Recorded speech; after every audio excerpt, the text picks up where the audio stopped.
Tem que abrir. A gente tá A vendo. gente tá vendo. A gente tá Vocês conseguindo estão ver. vendo? Então, peraí. Vem. Ok.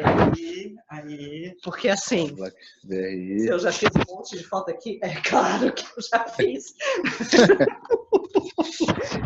Ok. Now, here's everyone's working. Não, estão vendo tudo. Caiu. Ih, caiu, é. Ficou sem internet. Ih. Eu falo para elas que eu tô gravando.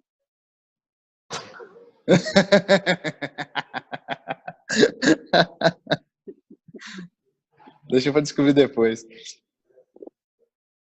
Não vou nem falar as tietes que eu trouxe, né? Mas é isso, gente. Todos os artigos da área de supply chain estão aqui. Tem só de referência, esse livro tem 600 e tantos, porque eles somaram todas. Quase que ele tem mais conteúdo de referência do que de texto, na verdade. É um compêndio do que a gente está fazendo. Ela voltou. Liga o microfone, filha.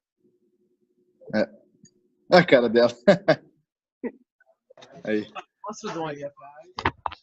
Assim, ó, atrás de mim o Dom Tapscott. O Dom Tapscott atrás de mim. Tipo assim, tipo, sério. Você tá aqui, de repente, pá, você bateu no Dom, peraí. Ah, ok.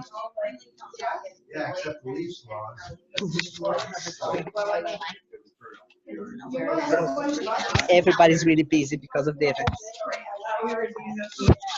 Yes, yes. Hi, everybody. Yes, this is Hillary. Hello. Hello. Yeah. A parte do movimentos mais sutis, vocês não entenderam. Okay, so. Actually, in Latin America, this is on time. Exactly. Yeah, yeah, sure. Yeah, come on, Hillary. Brazil is half an hour late. Sit down here. Sit there. Okay. So, okay, guys, we have to go to English now for Hillary, and Hillary is responsible for the BRI research, and those are some of those 47 guys that I told you that we managed today. We have our research team, and you have people from all the way. I will let you guys present yourselves to Hillary, please. Olavo, do the honors. Hello, Hillary. Nice to meet you. Hi, Olavo. Nice to meet you.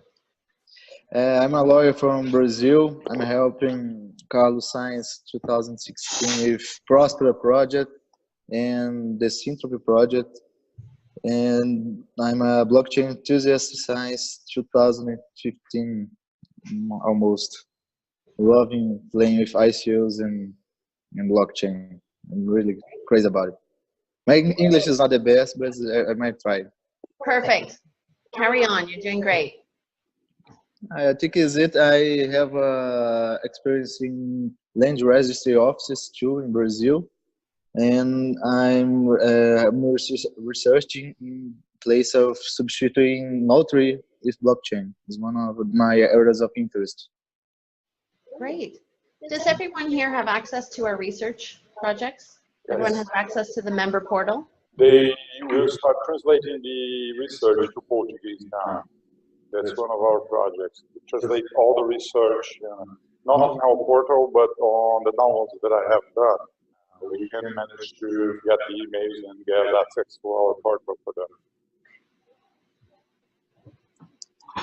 So, Gustavo, my part.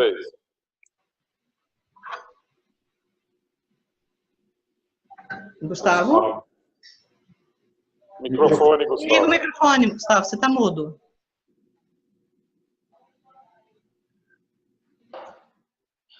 Peraí, vou mandar no WhatsApp. Então, Jeff. Okay, so I'm Jeff Presses. I'm a blockchain developer, and also I teach lawyers how to code, how to write smart contracts.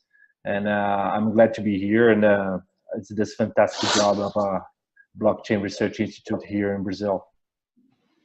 Jeff is developing some smart contracts in health. and other distributed project. He's doing a project for the fire department in Sao Paulo also. Very good. Yes. Excellent. Good. Nice to meet you. Thank you. Nice to meet you too. Nathanael? Mudo. I'm so sorry. You hear me? Just Yes. let me know Yes. what my Okay. web is up here. Just I hold on will- a second, guys, so that Hillary can see you back again. Okay, there you go. Sorry. That's okay. Okay.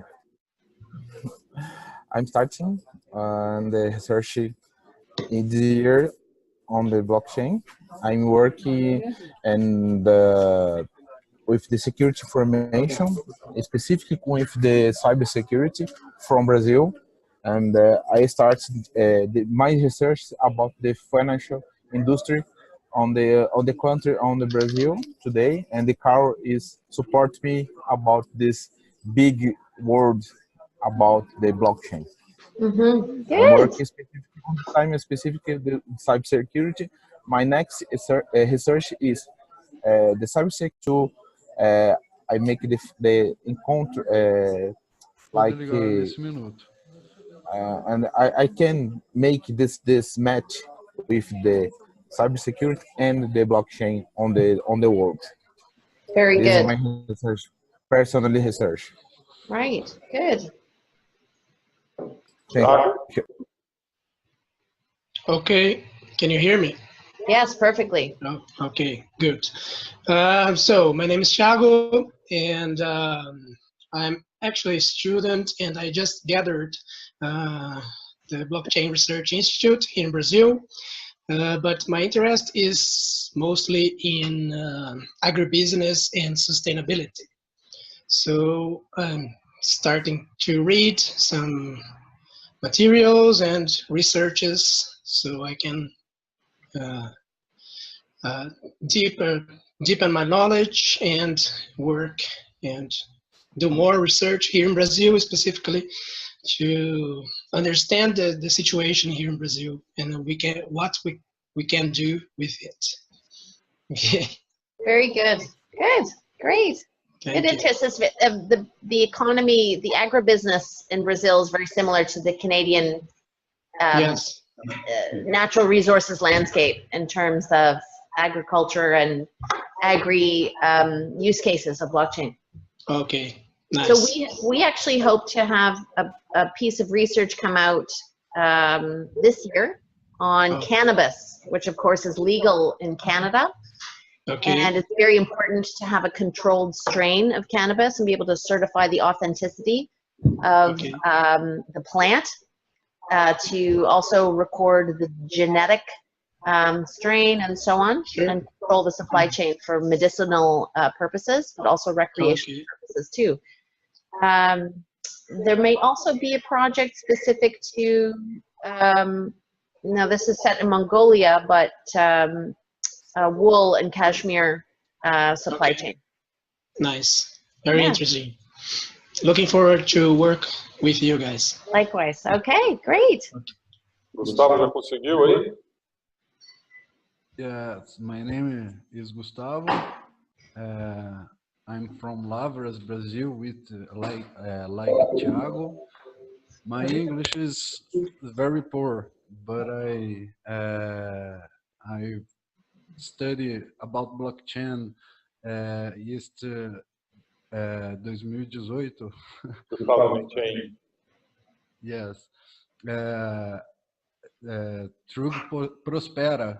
It's a DAO with call starts in Brazil, but I help to researches BRI in with this group.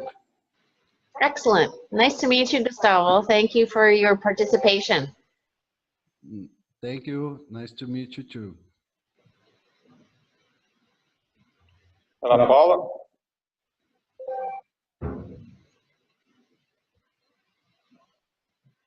Microfone, Ana. Tá no mudo. Ana, tira do mudo.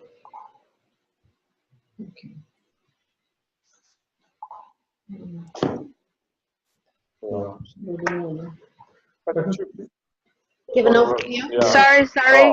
Oh, here's Anna. Here's Anna. Hi, Anna. I'm trying. We can hear you now, Anna Paula. Hi. Hello? Present yourself. Yeah, tell me about your interests, Anna.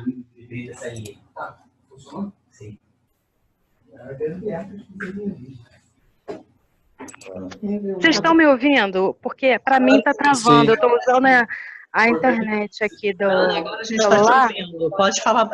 You can speak directly to Hillary because she can hear you. She's on my computer, so just feel free to present yourself and tell about your interests in the blockchain research. Ana, Eu vou, apresenta para Hillary. eu A vou gente tá tentar. ouvindo. Fala com ela. Tá, fala aí para mim. Wow. That's okay. Should we move on? Sure, sure. Okay. Pessoal, Cassiano. Olá, vocês estão me ouvindo bem? Sim. Sim. Ok, eu acabei tô um pouco Cassiano, please speak in English. Hillary can't understand you, please. So sorry, my Portuguese is no good. só para me situar das conversas antes de começar a falar, porque eu tava No, Cassiano, just introduce yourself to Hillary and tell her about your interests in blockchain research, please. Because her time is really short right now. Okay.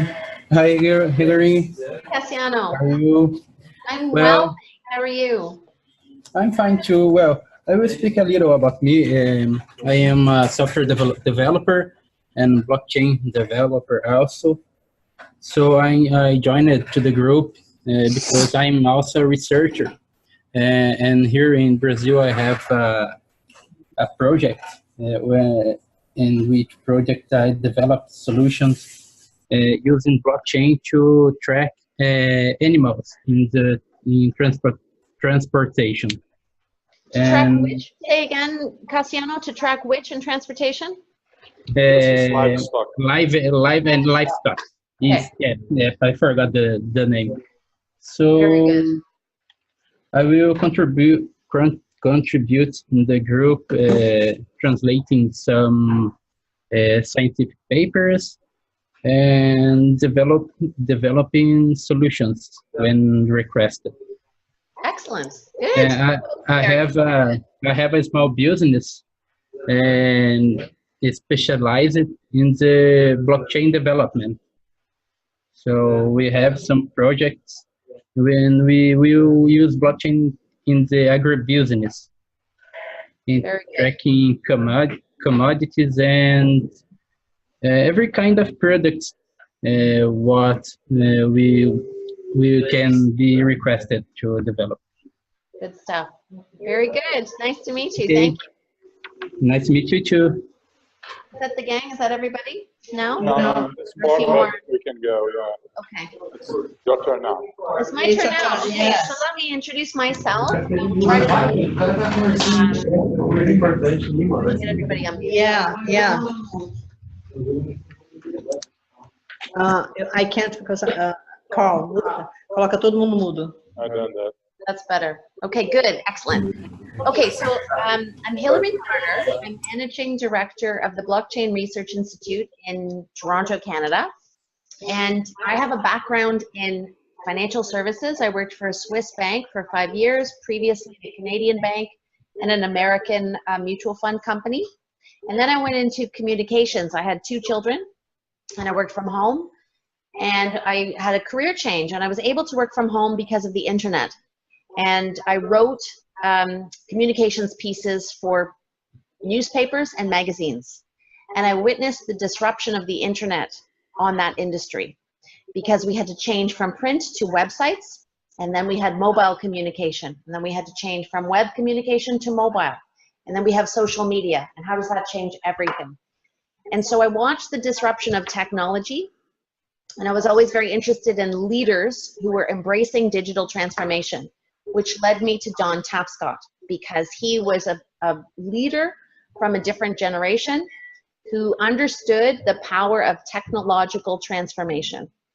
And so I followed Don's work in the digital economy. And when Don started to use Twitter to talk about his research for blockchain revolution, I immediately started to follow the space. So I've been involved since 2015, studying Bitcoin, studying blockchain. I got a certification with a group called C4, Cryptocurrency Certification Consortium, and I became a certified Bitcoin professional. I got a copy of the manuscript before Blockchain Revolution was published, and I wrote an article in the Canadian newspaper about blockchain revolution and this technology and why everybody needs to pay attention. And I was hired at the BRI to bring together all of the subject matter experts all around the world in blockchain. So we called the intersection between blockchain and smart contracts is Nick Szabo. Blockchain and token economics, Michael Casey. Blockchain and healthcare, Axel Schumacher. So I have brought together this pool of talent, this community of talent, to produce our individual research reports. So as of today, we have published 60 different pieces of investigative work. And it's across all industries. And we also have this collection of research that's specific to management and how we organize companies. How does the technology impact the chief executive officer, the marketing officer, human resources officer? Because regardless of your professional focus and function, the technology is coming for everybody. It's going to impact human resources, educators, governments, citizens, everybody. And so we're casting the net of research very wide, and we're going as deep as we can possibly go. So 60 different reports. Everybody has access to our research portal, our member portal to access these research reports? Not yet. Okay. So when you do get access, you will have available to you a great example of the work that we have published by some of the best thinkers in the space. Quantum, Internet of Things, big data, everything you can imagine. And so it's a lot of information. But what I would encourage you to do is to narrow your focus and find the research pieces through filters that are most relevant to the work that you want to do. Now, the research, we go about the investigation by asking very simple questions. When we start with an industry, we say, what are the problems with the industry? What is the problem with social media today? What is the problem in financial services? What is the problem with manufacturing and supply chains? And the thesis of the entire program is how can blockchain technology solve some of the most critical problems specific to this area, this industry, and so on. And we go about investigating those very questions.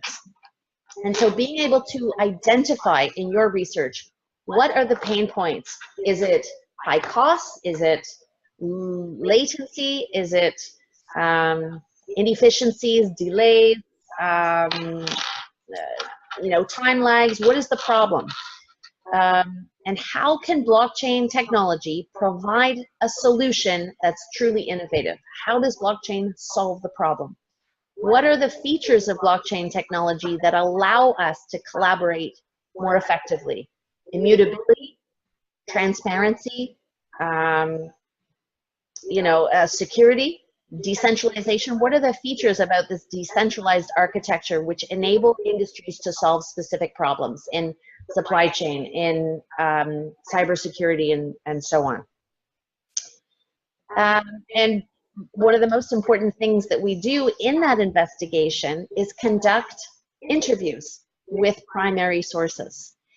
Because what we don't want to have at the Blockchain Research Institute is anything that you could find on Google. We want the material to be unique and special. And when you have primary research, it distinguishes it from everything else that's publicly available. Primary research is what makes the BRI's work truly valuable from an economic point of view. It's why people sign up. But it's also one of the most challenging elements to deliver because nobody wants to talk. So Fortune 500 companies, publicly traded companies, they don't want to disclose what they're doing. It's very challenging to get primary research. So that is a caution that if you can plan your interviews, if you can line up individuals who are willing to collaborate ahead of time at the outset of your research, then you'll have a more successful time. And in the process, we also are meticulous about allowing anyone who provides an interview to evaluate, or we could say vet, the work and make sure the way that they have been cited is the way they want to be cited. That we're collaborating in a positive way and giving people the opportunity to say, no, I didn't mean that. I meant this. This is not accurate. Let's get it right, and give the interviewees the opportunity to review how you've captured. Recording your interviews, of course, is always recommended to have that recording, but even in the transcription, things get lost in translation. So best practice, interviews, and vetting those interviews after the fact and getting everybody to sign off. Another important part of what makes our research really important is illustrations, graphics. So having charts, having tables, having some kind of visual representation of the data helps visual learners as well. And again, if you're going to use illustrations of any kind, you must have permission to do so. We typically don't use logos, and we don't use graphics that we have no permission to use. It's very, very important that anything introduced in the research is either available under Creative Commons license, Wikimedia Commons, or you have permission, recorded permission from the providers of that information. Most companies have been very forthcoming. If they want to share a chart, they'll say, sure, you can go ahead and use that. So that helps keep the quality high and the standards, the citation integrity, so that you don't annoy anybody by using things that you're not allowed to use. We actually have to do some internal cleaning of our web properties, because we're finding that some of the images that were pulled off of Google 5 years ago are now belong to Getty Images, and we violate copyright, so we cannot violate copyright. It's very, very important.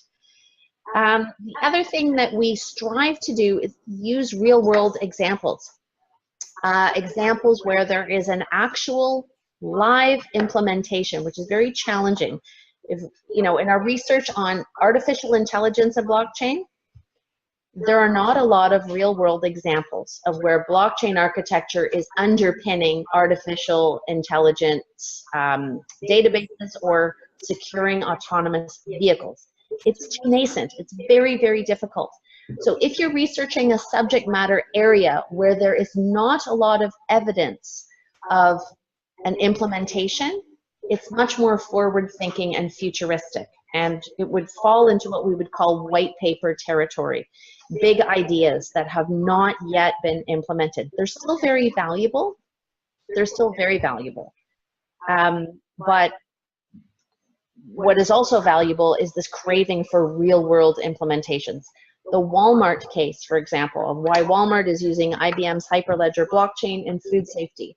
It remains one of the best pieces of research because it's an example of one of the largest companies in the world using blockchain technology to solve a specific problem. So case studies are excellent. If you can tell a story of organization A using blockchain solution B to solve problem C, you've got a great case. But then you've got to do the interviews and get people who are willing to collaborate and willing to say yes. And generally you'll find that the developers, the innovators, the people who are building code They want to talk about it really, really badly. They want to tell you this is what we're building and we need clients, and they're really eager to tell their story.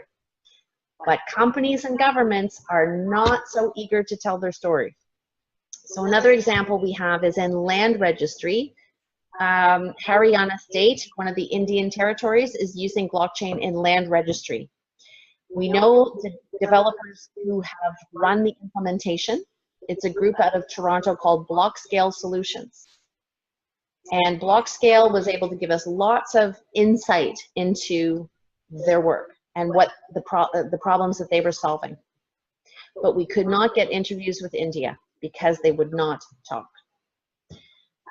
So if you can score, this is a big score. If you can get those interviews, that is terrific. So it's as much of a task of good relationship management, good presentation of why am I doing this work?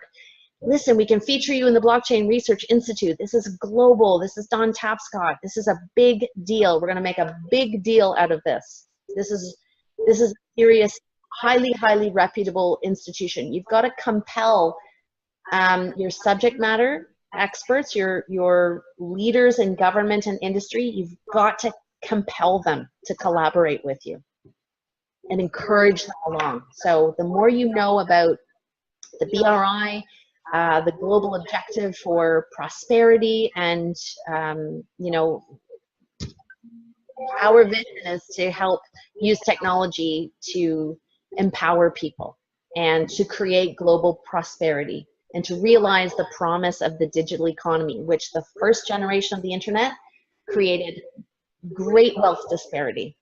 And we're hoping that the second generation of the internet through blockchain technology is able to rewrite that economic power grid to a large extent. And so your narrative, your passion and your vision for why you're doing the work, why this stuff matters, will make you successful in getting the interviews that you need to working with the various government agents and organizations. So, you know, if you are fully committed in your heart and you're so excited, then I think that will come through in your individual research initiatives. So what else can I say? I know what else I want to say. We have had a few instances where we were writing a case study on, you know, the city of San Antonio was rolling out this big blockchain project to align different stakeholder groups, the city, the people, and the retail store owners. And they were trying to keep money in San Antonio and not send it to Amazon or Silicon Valley. They're trying to keep money in the local economy. And this is very important for villages like Gustavo, small villages. You want to keep resources in your town, and you want to ensure that your community thrives. Well, we were halfway through a research project, and the company, the blockchain solution, ran out of money. So unfortunately, we had a few cases that we just could not complete. In many ways, those stories are worth telling. It's about financial management for some of these startups. But I think that's another cautionary tale as you go about your research, is to make sure that if you choose examples of companies who are running implementations, make sure that they are financially sound and viable, and that they have good governance, and that you're not covering some of the you know, more visionary, less responsible projects out there. Choosing projects with good leadership, high integrity, good financial management, and you know, where they have a runway of maybe a few years of financial resources to try to get their implementation realized, I think is something important to consider. We've seen really good companies die. Really good companies with good management and you know, a promising vision for transformation. One case we wrote was on Votum. It's a blockchain-based voting application, and we wrote a case study about the Rock and Roll Hall of Fame in Cleveland, Ohio, and the National Radio Hall of Fame in Chicago. Both of these institutions have been around for decades, and they had a hack, and that's why they chose a blockchain solution in their voting process. It had a lot of funding, and all of a sudden, in January, it died. Pulled the plug. Everybody was let go. It was terribly disappointing. Alex Tapscott had written about Votum as one of the examples in his New York Times article about why blockchain-based voting is an exciting thing. So sometimes even the best projects will die, which is too bad, but that is a function of where we are in the technology and the ecosystem right now. So, you know, if it's not the only example, that what I'm trying to say is, if you write a case study about company A using solution B, it's risky because solution B can run into problems. So sometimes it might be better to look at an industry and cite multiple examples of different competing blockchain innovations who are trying to solve the same problem, and contrast and compare. How are they doing? Well, this one ran out of money, but this one's doing really well. And then your work is not all for nothing. So yeah, we're seeing consolidation of the ecosystem. I think now, if you're beginning your work, what you'll see is that people are really determined. They're playing the long game, because the tourists have gone. 2017 and the market crash, it really forced consolidation. So if they're Brazilian entrepreneurs and blockchain innovators who are still in the game today, they're probably going to be okay. But do keep that in mind. What else can I say? What I was saying, guys, I want to show you guys the way. Thank you for being here. I'm going to upload the video of that. And now we're going to talk to Hillary and show her our organization and what we have been doing together. Yeah. Okay?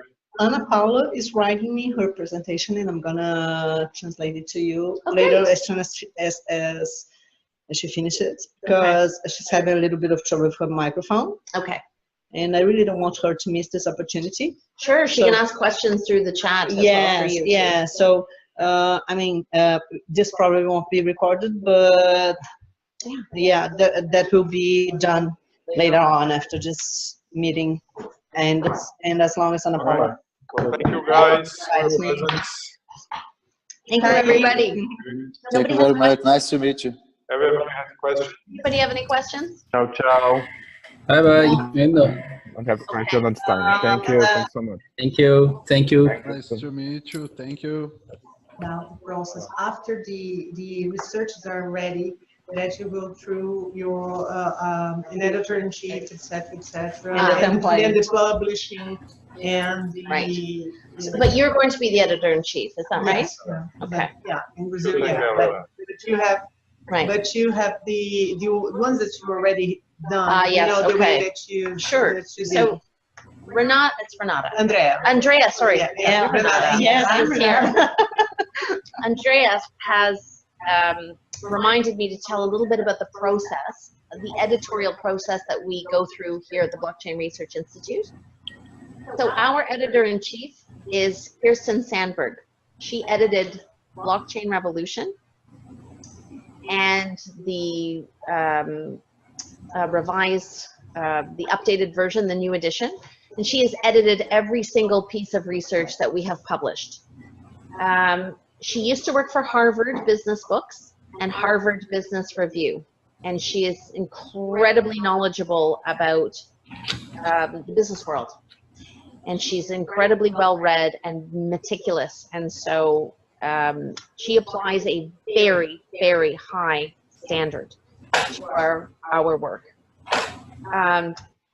When the research comes in phases, we typically begin with an outline, a short introduction to what the project's supposed to be all about, like a kind of scaffolding, a couple of pages with all of the sections, proposed interviewees, your vision for the research.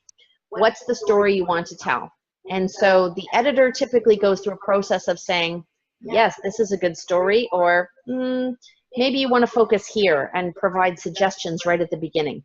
Once we agree on a way forward, once we agree on the ultimate vision for the project, the researcher goes out and does the writing and the interviews and produces a draft. So that draft can be either, for a case study, 3,000 words, first draft, or for a white paper, maybe 5,000 words, just to make sure it's going in the right direction. Kirsten will look over the work, make some comments, ask some questions, and say, you know, it brings to mind this, or there's been this new development in the ecosystem. You might want to address that. So I'll give you an example. We had a research piece on decentralized exchanges, crypto exchanges, and the work was almost finished. And then we had the Quadriga fiasco in Canada. Does everybody know what happened with Quadriga? Gerald Cotton went and died in India. Apparently, supposedly died. Yes, we say, well, I say, I think, slumdog millionaire. Anyway, this is a fiasco, right? You've got one guy with all the keys and $180 million in losses for people, which does such a disservice. And so we have to address news pieces that are relevant to the research. So Kirsten will say, okay, here's where we are today. I want you to go and address Quadriga in the report. So, you know, a few more words, 500 words, 1,000 words about the issues around best practices and regulation and exchanges. So that's sort of the process. You can have a vision and then there can be a fork in the coin, or we can have a vision and then there's a hack, or we can have a vision and then somebody dies in India. And it can change the research right at the end, but it's definitely a process. It's highly collaborative. And in my opinion, having been a writer in part of my life, the best writing is rewriting. It's always good to have lots of eyes on the research and citations, and no plagiarism. And usually if plagiarism happens, it's because it was accidental. You know, you get into you copy and paste from the internet, you put it in your Word document, and then you forget to cite it. And it's usually accidental, but it's really, really important that you meticulously cite your sources, because it's the reputation of the Blockchain Research Institute at stake. So in the editorial process, we actually do not have we don't apply a plagiarism filter to our work. We probably should, in retrospect, and if you would. We are going to be doing that in Brazil. Yeah. One of our partners has the software that does that. Right. And we're going to be filtering. Yeah, it's a good process. Kirsten's so well read that she's our filter, but this is good to know that you have that process. You know, mistakes happen, sloppy citations happen, but do try to avoid it. In my experience, I continue to work with the best researchers who make my life easy. I keep hiring them because they do really good work. They meet their deadlines on time, and they don't give me headaches when it comes to citation, permissions, sources. They just do good work consistently all the time. So meeting deadlines, it's very important. Now there are circumstances, because the industry is so fast moving, say, oh, I can't get this interview. Interviews will derail your research. So schedule those interviews as soon as you can. And people will push them off because they're too busy to talk to you. But it's the one thing to keep in mind. Your interviews are everything. And if you can get them done, great. So we also go through a copy editing process at the end to make sure that, you know, sometimes we use multiple writers for one piece of work, and we try to unify the voice, have a single voice for the piece. Some of our writers, their first language is not English, and so copy editing is really important to make sure that the language standard is very high. We use American English in our research, even though in Canada we have the British English standard. We use the Chicago style manual for how we cite work, but we have guidelines that I would suggest you translate into Portuguese. All right. Guidelines for white papers, guidelines for cases, and guidelines for citations, and just general style issues. because there's big B Bitcoin, there's little B Bitcoin. There's big I internet. There's 1,000 different ways to say these things. So we apply the most, professional standard we can in the process. So in our research program, after we agree on an outline, we say, okay, we want the work by a certain date. We give our researchers a deadline. And usually if it's a short piece, 60 days for one draft. Just the beginning of the draft to make sure it's on track. And then maybe another 60 days to finish it up. It's rare that research is done in less than 4 months. And it's because interviews are so hard to get. Not only you have to get the interview, you write it up, you send the material back for verification and vetting, it takes 2 weeks. Because you're chasing. They won't get back to you. Have you looked at the work yet? Have you looked at the work yet? It takes a lot of time. So if anyone gets a case study done within 4 months, it's because you have an inside track to the story. It's like a little bit of journalism. How do you get the story effectively? And I was lucky. I did a piece of research, and I wanted to write this research so much. And I was lucky because the person who was leading the implementation was so passionate and so committed to telling the story that he was highly collaborative until he got really busy. Then it was hard. But have I covered editorial, do you think? Yes, I guess so. Yeah. And then the launching of the works, the white papers, when they're ready, how do you launch? So people get ready that they need to keep working after that. Yes, yeah. So I trust, Carl, the research will be launched privately, proprietary. Okay, so at the BRI, our research is what people pay money for, and so we have to treat it as a valuable commodity. And we protect access. We limit access very strictly to the work. That's why people join the organization, because they want first mover advantage. They want exclusive access. So we control access to the research on our member portal for 6 months. It's exclusive to members for 6 months. We make an announcement, say, we've just published this great piece of research on blockchain and global trade. So we make an announcement, tell members that it's there. We produce infographics. Don Tascott does a short introductory video. We try to get our members excited about this new work. And then 6 months after it's released to members, we release it under Creative Commons license. And we use the Creative Commons license, no derivatives, non-commercial, which means nobody can sell it and nobody can change it. It's the same license that governs TED Talks. Everybody know TED? Yeah. Yes.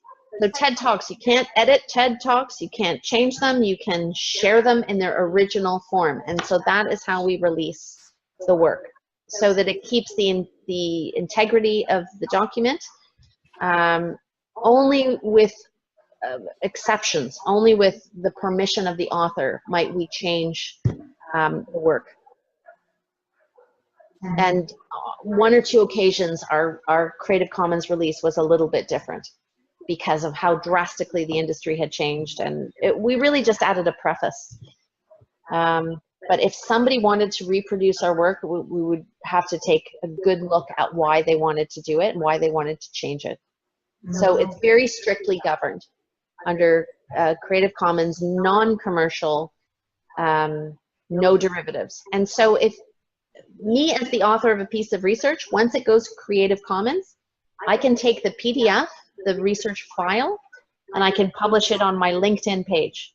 So if everybody wants to go to my LinkedIn page, you want to see the research that I've done for the BRI, it's all there. And I can list it, and I can put it, if I had a website, my own consulting company, I could publish it on my website. I can share it with my friends. I can print it. I can do whatever I want, as long as it's in its original form. After 6 months. After 6 months passes, yes. And we use a different copyright. So there's a lot of formatting cost that goes into producing a piece of research. Yeah, yeah. So be warned. Thank you very much. Yeah. All right, guys. Good luck. Thank you very much. Nice to meet you. You guys too. Nice to meet Well, you. Hillary, Anna wrote here and she told me that her first contact with blockchain technology was in her postgrad course, and she wrote about it. And since then, she's in love with all the possibilities that in which blockchain can be used.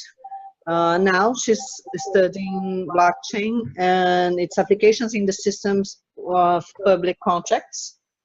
And she's been talking about it a lot since last week. And she thinks that this is a nice way to deepen her studies. Wonderful. Right? Great, Anna. Excellent. Good. Okay. Good luck, everybody. See you.